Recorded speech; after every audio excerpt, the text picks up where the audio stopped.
পাকের মন আরশ পাকের মন নূরে ভরা নূর বদন আরশ পাকের মন নূরে ভরা নূর বদন যার চরণ পরশ পেয়ে ভুবন ধন্য হয়ে যায়। দেখো না সাউন্ড বাড়াতে আরশ পাকের মন নূরে ভরা নূর বদন আরশ পাকের মন নূরে ভরা নূর বদন যার চরণ পরশ পেয়ে ভুবন ধন্য হয়ে যায়। যে দেখে সে হয় মগন মোর নবীজির রূপ এমন যে দেখে সে হয় মগন মোর নবীজির রূপ এমন ওই রূপ দেখিয়া চন্দ্র তখন মেঘেতে লুকায় ওই রূপ দেখিয়া চন্দ্র তখন মেঘেতে লুকায়। আর কি বলে পাবি না কোন মাখলুকাতে মোর নবীর মিসাল খুঁজে পাবে না। আরশ পাকের মন নূরে ভরা নূর বদন আরশ পাকের মন নূরে ভরা নূর বদন যার চরণ পরশ পেয়ে ভুবন ধন্য হয়ে যায়। একদিন মা আমিনা তিনি বসে বসে চিন্তা করছেন যে আমার সন্তানকে আমি কেমন করে মানুষ করব। কেন আমার দয়াল নবীজির আব্বা জান আমার নবীজির জন্ম নেওয়ার আগে এই দুনিয়া থেকে পর্দা নিয়েছিলেন। তো মা আমিনা তিনি চিন্তা করছেন আর সেই সময় আল্লাহর তরফ থেকে হুর ফেরেশতারা এসে মা আমিনাকে কি বোঝাচ্ছেন শুনুন। হুর ফেরেশতারা বলছে সবাই হুর ফেরেশতারা বলছে সবাই মা আমিনাকে ঘিরে মাগো তুই কি জানিস তোর কোলে আজকে খেলা করে মাগো তুই কি জানিস তোর কোলে আজকে খেলা করে। মোরা আপন ভেবে গোপন কথা মোরা আপন ভেবে গোপন কথা বলছি মাগো তোরে মোরেও যদি যাস করবি না ফাঁস বল না কসম করে মোরেও যদি যাস করবি না ফাঁস বল না কসম করে। মাগো তোর মানিক হাসে যখন হুর ফেরেশতারা মা আমিনাকে বলছে মাগো তোর মানিক হাসে যখন আল্লাহ ও হাসে ঠিক তখন মাগো তোর মানিক হাসে যখন আল্লাহ ও হাসে ঠিক তখন তোর লালের মনে লাগলে ব্যথা আরশ দোলে যায় তোর লালের মনে লাগলে ব্যথা আরশ দোলে যায়। কেন পাবে না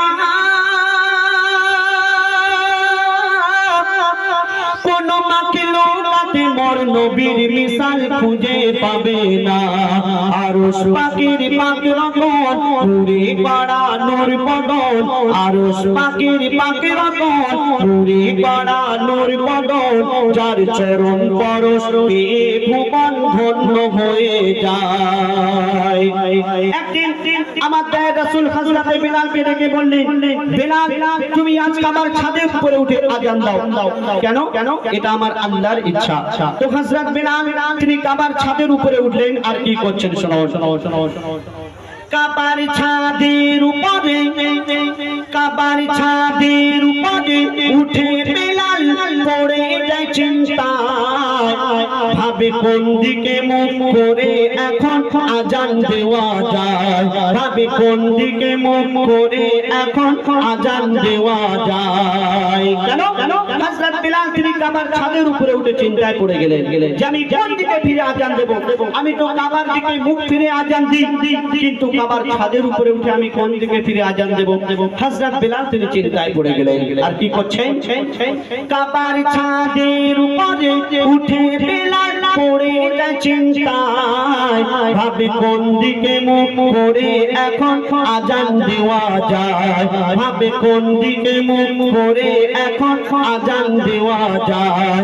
তখন হাজিরাত বেলাল তখন হযরত বেলাল নবীজিকে সামনে দেখা পায় তখন হযরত বেলাল নবীজিকে সামনে দেখা পায় নবীজির দিকে ফিরে মধুর সুরে আযান দিয়ে দেয় নবীজির দিকে ফিরে মধুর সুরে আযান দিয়ে দেয় আল্লাহু আকবার আল্লাহু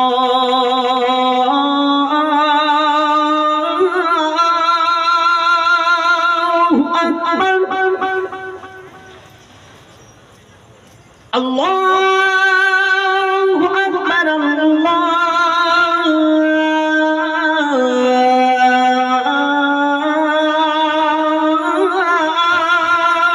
আকবার আশহাদু আল্লা ইলাহা ইল্লাল্লাহ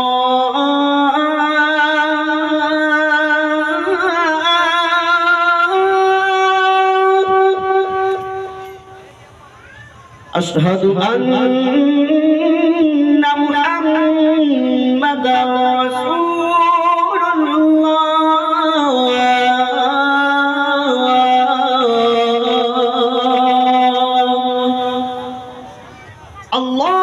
আল্লাহু আকবার আল্লাহু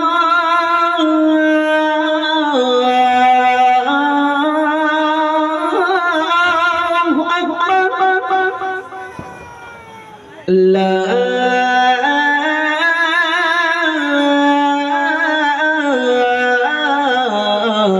ইলাহা